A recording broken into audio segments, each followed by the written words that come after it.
Movie की शुरुआत में पता चलता है कि इस मूवी को 3 कहानियों में डिवाइड किया गया है। पहली कहानी एक किंग और क्वीन की है, जिन्हें देखकर लगता है कि वो बड़ी खुशी से अपनी जिंदगी जी रहे हैं। लेकिन बाद में पता चलता है कि क्वीन को कोई मेडिकल प्रॉब्लम होती है, जिसकी वजह से वो कभी भी मां नहीं बन सकती और इसीलिए उसके चेहरे में कभी भी स्माइल नहीं होती और वो हमेशा अपसेट रहती है। अब किंग अपनी वाइफ को इतना उदास रहते हुए देख नहीं पाता और इसके लिए कई इलाज कराता है, कई डॉक्टर्स की मदद लेता है, लेकिन लाख कोशिश करने के बावजूद कुछ नहीं होता। कोई भी डॉक्टर क्वीन की प्रॉब्लम का पता नहीं लगा पाता और ऐसे में वो क्वीन को खुश रखने की कोशिशों में लगा रहता है। और एक दिन वो अपने महल में सर्कस में काम कर रहे जोकर्स को बुलाता है और उनसे परफॉर्म कराता है, ताकि इससे क्वीन का मन थोड़ा हल्का हो जाए। और उनकी कॉमेडी के चलते पूरे महल में हंसी का माहौल छा जाता है। इसके चलते पता चलता है कि सर्कस टीम की एक लेडी प्रेग्नेंट है और ये देखकर तो क्वीन और भी ज्यादा अपसेट हो जाती है और वहाँ से चली जाती है और वो अपने कमरे में जाकर चीजों को फेंक कर तोड़ने लगती है और जोर से रोने लगती है। तब किंग उसके पास आकर उसे प्रॉमिस करता है कि तुम्हारी इस प्रॉब्लम को सॉल्व करने के लिए मैं किसी भी हद तक जाने के लिए तैयार हूँ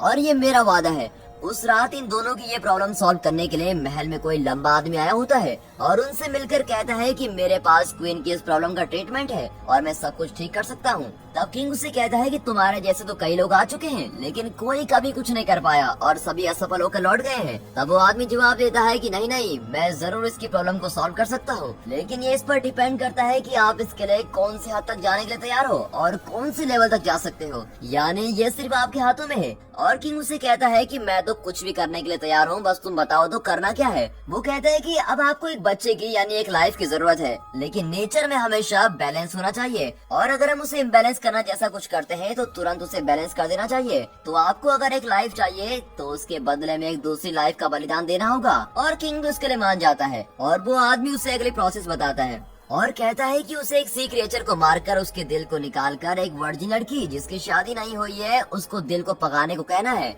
और क्वीन को उस दिल को खाना होगा और ऐसा करते ही वो माँ बन सकती है। और फिर अगले दिन किंग खुद ही उस क्रिएचर को पकड़ने के लिए एक जरूरी कॉस्ट्यूम्स पहनकर सी में उतरता है और वो गहराई में जाते ही उस क्रिएचर को देख लेता है जो एक मॉन्स्टर है और वो सो रहा होता है। और किंग धीरे से जाकर उसे एक नाइफ से अटैक करता है और उससे लड़कर उसकी बॉडी को चीरकर फाड़ देता है। लेकिन इस फाइट में किंग भी घायल हो जाता है और वो मर भी जाता है, लेकिन मरने से पहले वो उस जानवर के दिल को निकालने में कामयाब हो जाता है। और क्वीन उस दिल को बड़े प्यार से लेकर अपने महल में जाती है और उसकी एक प्योर वर्जिन मेड को उसको पकाने को कहती है। अब जब मेड उसको पका रही होती है तो वो कुछ अजीब सा फील करती है और उसको स्वेट होने लगता है। कुछ ही देर में अचानक वो भी प्रेग्नेंट हो जाती है और यहाँ क्वीन उस पके हुए दिल को खा लेती है और एज एक्सपेक्टेड वो भी प्रेग्नेंट हो जाती है। अब यहाँ क्वीन और वहाँ वो मेड दोनों सेम टाइम पर अपने बच्चों को जन्म देती हैं और दोनों ही बच्चे लड़के हैं। क्वीन के बेटे का नाम एलिस है और मेड के बेटे का नाम जॉन है। और अब 14 साल के बाद दिखाते हैं कि ये दोनों बच्चे बड़े हो चुके हैं और टीनेजर बन गए हैं। अब क्वीन भी हमेशा खुश नजर आती है क्योंकि वो एलिस की खुशी में अपनी खुशी ढूंढ लेती है और इसी तरह मेड भी जॉन के साथ खुश रहती है। अब एलिस और जॉन देखने में एकदम सेम लगते हैं और इन्हें देखकर तो ये लगता है कि ये दोनों बिल्कुल ट्विंस हैं और इनके बाल भी बिल्कुल उसी क्रिएचर के जैसे हैं। और यही नहीं, वो दोनों बेस्ट फ्रेंड भी होते हैं और खुशी से एक दूसरे के साथ खेलकर टाइम स्पेंड करते हैं। और इन दोनों को साथ में रहते देखकर क्वीन को अच्छा नहीं लगता और वो एलिस से कहती है कि तुम एक राजकुमार हो और एक मेड के बेटे के साथ फ्रेंडशिप रखना तुम्हें शोभा नहीं देता, तुमसे फ्रेंडशिप करने वाले की भी औकात होनी चाहिए। और ये कहकर उसको डांट लेती है, लेकिन एलिस तो बच्चा है, वो कहाँ सुनने वाला, वो फिर खेलने चला जाता है उसके साथ। तब एक दिन ये दोनों बच्चे जब स्नान कर रहे होते हैं तब पता चलता है कि जैसा वो सी क्रिएचर पानी में ब्रीथ करता था वैसे ही इन दोनों में भी पानी के अंदर ब्रीथ करने की पावर होती है। यहाँ क्वीन उसके मेड को यानी जॉन की माँ को बुलाकर उसे वार्न करती है कि तुम जॉन को एलिस से दूर रखो और यदि इस वार्निंग के बावजूद भी वो दोनों फ्रेंड्स बनकर रहे तो मैं तुम दोनों को इस राज्य से बाहर निकाल दूंगी। और मेड भी जॉन से ये बात कहती है, लेकिन इन सब का इनकी फ्रेंडशिप पर कोई असर नहीं पड़ता और ये लोग पहले की तरह ही फ्रेंड्स बनकर रहते हैं। अब एक दिन ये बच्चे लिमिट क्रॉस कर लेते हैं। खेल ही खेल में ये दोनों एक दूसरे के कपड़ों को एक्सचेंज कर लेते हैं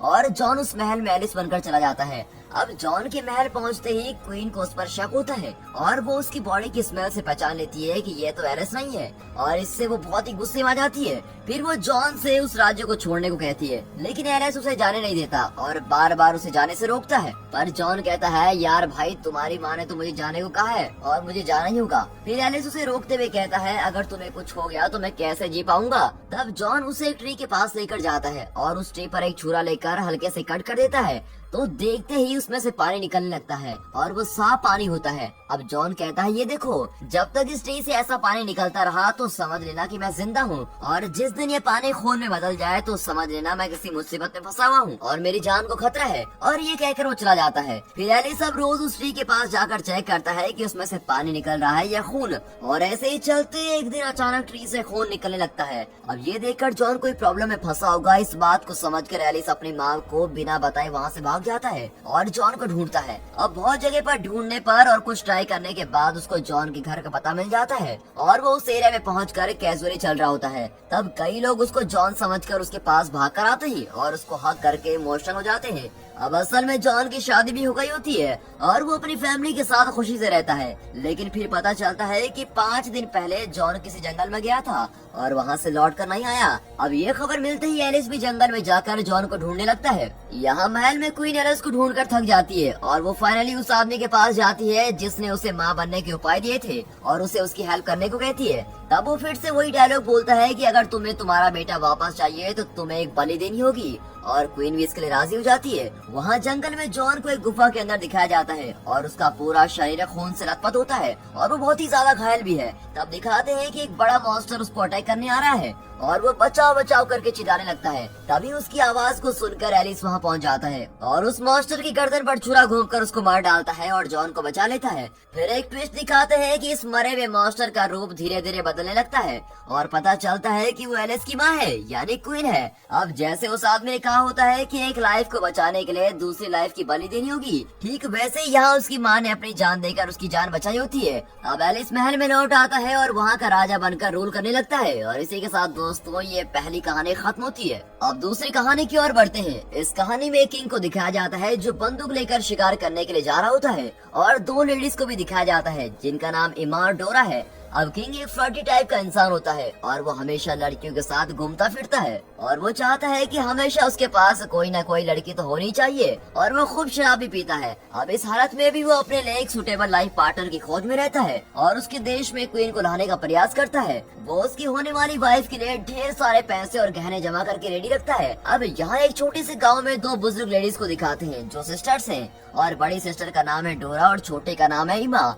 डोरा एक सेल्फिश लेडी है जबकि इमा एक स्ट्रेट फॉरवर्ड यानी सीधे मुंह तोड़ सवाल जवाब वाली। वो कभी घर के बाहर नहीं निकलते हैं और अब तक इन्होंने शादी भी नहीं की होती है, और अब ऐसे चलते बिना शादी के इन्हें इस घर में ही रहकर मरना ही था। लेकिन घर के अंदर ही रहने से ये दोनों ज्यादा बातें न करने की वजह से इनकी वॉइस बड़ी स्वीट होती है, यानी उम्र के हिसाब से देखा जाए तो इनकी आवाज यंग लेडीज की आवाज की तरह होती है। अब ऐसे में एक दिन किंग इनके घर के बाहर से गुजरते समय डोरा अपनी सुंदर आवाज में गाना गाती है, और ये वॉइस सुनकर किंग उस वॉइस वाली लेडी यानी डोरा को देखने की बहुत ही बड़ी इच्छा होती है, और वो सीधे उनके घर के दरवाजे के पास खड़े होकर कहता है, एक बार मुझे तुम्हारा चेहरा दिखा दो। वो तो सोचता है कि ये ऐसी आवाज वाली कोई यंग लेडी होगी। अब डोर नॉक करने वाला इंसान किंग है, ये पता चलते ही दोनों बहनें डर जाती हैं और सोचती हैं कि अगर किंग को पता चले कि हम ओल्ड लेडीज हैं तो वो गुस्से में हमको मार भी सकता है, तो अब हम क्या करें। अब थोड़ी देर बाद वो एक प्लान बनाते हैं। अब क्योंकि किंग सिर्फ उनकी वॉइस सुन सकता था, वो घर के अंदर से कहती है कि आज नहीं, आज अचानक आप मुझे बुला रहे हैं तो मैं कंफर्टेबल नहीं हूँ, आप 1 हफ्ते बाद मुझे बुलाइए तो मैं आऊंगी। और किंग भी ये सुनकर वहाँ से चला जाता है। अब अगले दिन से ये दोनों बहनें अपने सिर्फ एक उंगली को यंग बनाने की कोशिश में लग जाती हैं और कई तरह के हर्ब्स को ट्राई करती है, लेकिन इनकी सारी कोशिशें बेकार हो जाती हैं और थोड़ी देर के लिए यंग दिखने के बाद वो उंगली फिर से ओल्ड स्किन में बदल जाती है। अब यहाँ इमा अपनी एक उंगली को काफी समय से अपने मुंह में रखकर उसे चूसती रहती है, तो कुछ दिन बाद देखने पर उसकी उंगली बहुत ही सॉफ्ट और बिना कोई रिंकल्स की दिखती है और बिल्कुल एक यंग लेडी की तरह। और ये सब करते करते उन्हें 1 हफ्ता बीत जाता है और फिर वो किंग दोबारा आता है और उनका दरवाजा नॉक करता है और कहता है कि 1 हफ्ता बीत गया, अब तो तुम्हें अपना चेहरा दिखाना होगा। अब ये लोग सोचते हैं कि अभी हमें नहीं छोड़ने वाला, इसीलिए कुछ न कुछ तो उपाय निकालना ही होगा। तभी डोरा इमा की उस सुंदर उंगली को दरवाजे से बाहर करती है और कहती है कि आज सिर्फ मैं अपनी उंगली दिखा सकती हूँ। उस तरफ किंग उस सुंदर उंगली को देखकर खुशी से पागल हो जाता है और वो उसको किस करने लगता है और अपने ड्रीम गर्ल को पाने जैसा फील करता है। पहले वॉइस सुनकर उसे प्यार करने वाला अब उसकी उंगली देखकर उसे प्यार करने लगता है, और इस तरह दोनों बहनें और भी ज्यादा घबरा जाती हैं और सोचती हैं कि इसे पता चलेगा कि हम इसे ऐसा फंसा रहे हैं तो ये तो हमारी जान ले लेगा। फिर किंग कहता है, मुझे तुम्हें देखना है और तुम्हारे साथ रहना भी है। तो डोरा अंदर से आवाज देती है, ठीक है मैं एग्री करती हूँ, लेकिन क्योंकि मैं एक शाई टाइप की लड़की हूँ इसलिए मैं एक रात के समय मिलूंगी, और आप ये अरेंज कीजिए कि उस रात कहीं भी कोई दिया या उजाला नहीं होना चाहिए, बल्कि वहाँ पर पूरा अंधेरा होना चाहिए, और ऐसे में ही मैं आपके साथ रहूंगी, क्या आपको मंजूर है? और किंग कहता है हाँ बिल्कुल मंजूर है, और चला जाता है। अब इमा डोरा के बैग में दिख रहे रिंगल्स को हटाने की कोशिश में लग जाती है। इस ओल्ड एज के रिंगल्स को हटाने के लिए वो उन्हें टाइट से पकड़कर इन्हें ग्लू से चिपका देते हैं, और फिर देखते देखते सारे रिंकल्स खत्म हो जाते हैं, और टच करने पर उसकी स्किन बिल्कुल टाइट हो जाती है, और एक बुढ़िया की स्किन लगती ही नहीं। फिर वो डोरा को वहाँ से जाने के लिए रेडी करती है, और किंग का एक सोल्जर को लेने वहाँ पहुँचता है। अब उसके साथ चलते समय सोल्जर उसके रास्ते में दिख रहे दिए को बुझाते हुए चलता रहता है, क्योंकि डोरा ने ऐसी कंडीशन ही रखी थी। अब वो महल में उसे कमरे में लेके जाता है जहाँ पूरी तरह से अंधेरा होता है, और किंग भी डोरा के साथ अपनी रात गुजारता है, और सब ठीक ठाक चलता है। लेकिन किंग को अपनी लवर का चेहरा देखने का मन करता है, और वो डोरा के उठने से पहले एक कैंडल लेके आता है, और रोशनी में डोरा का चेहरा देखता है, और देखते ही वो एकदम शॉक हो जाता है, और सोचता है कि मैं रात भर इस बदसूरत औरत के साथ सोता रहा। फिर वो गुस्से में आकर उसके सोल्जर को कहता है कि इस बुढ़िया को खिड़की से बाहर फेंक दो, और सोल्जर तो इसको उठाकर बाहर फेंक देते हैं। लेकिन गिरते समय नसीब से उसकी ड्रेस और बेडशीट्स पेड़ों पर अटक जाते हैं, और झूला जैसा बन जाता है, और डोरा नीचे गिरे से बच जाती है।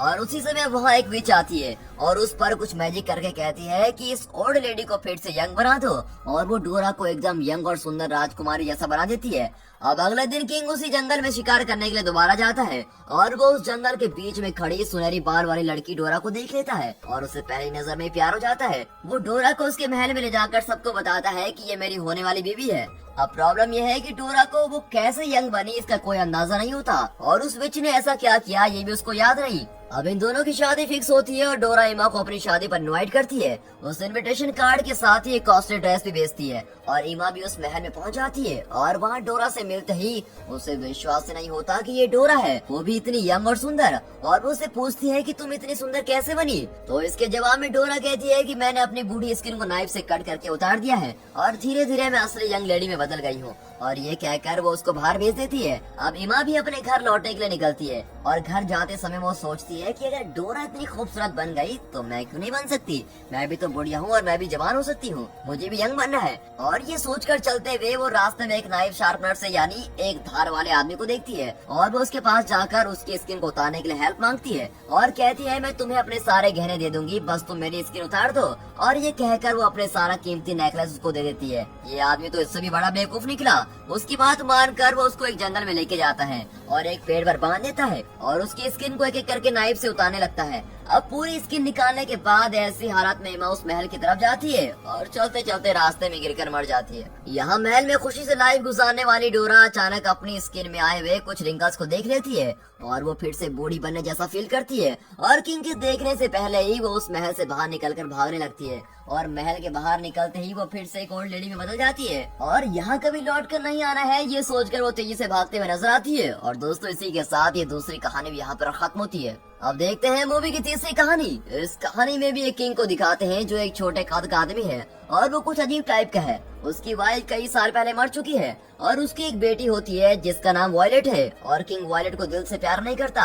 अब एक दिन किंग उसके हाथ पर एक पैरासाइट इंसेक्ट को देखता है जो उसका खून पी रहा होता है। अब उसे मारकर भगाने के बजाय वो उसको खुद अपना खून देता है और उसको पालता है। ऐसे ही रोज चलता है, और वो पैरासाइट खून पीकर बड़ा होने लगता है। यहाँ वॉयलेट अपनी शादी के सपने देख रही होती है, और उसको राजकुमार कैसा होगा, कहाँ से आएगा, इन सब के बारे में सोचने लगती है। लेकिन किंग को इन सब में कोई इंटरेस्ट नहीं होता। अपनी बेटी की शादी के बारे में सोचने के बजाय वो उस पैरासाइट को पालना और उसके साथ खेलने में लगा रहता है। अब एक दिन उसने जिस पैरासाइट को बड़े प्यार से पाला होता है वो बड़ा होकर कोई डिजीज से मर जाता है। फिर किंग उसकी बेटी की शादी करने की बात करता है, और उसके लिए वो एक कंपटीशन रखता है, और कहता है उस कंपटीशन में जो जीतेगा उसी से मेरी बेटी की शादी होगी। और वायलेट भी इसके लिए मान जाती है, पर वो थोड़ा अपसेट होती है क्योंकि उसने अपने होने वाले हस्बैंड को खुद ही चूज करना था, और उसके पिता ने जल्दबाजी में सब कुछ अरेंज कर दिया है, और किंग की बातों का मान रखने के लिए वो राजी हो जाती है। अब इस कंपटीशन के चर्चे उस देश में ही नहीं बल्कि बाहर के देशों में भी होने लगते हैं। तो कंपटीशन ये होता है कि किंग ने उस पैरासाइट की स्किन निकालकर महल में रखी होती है,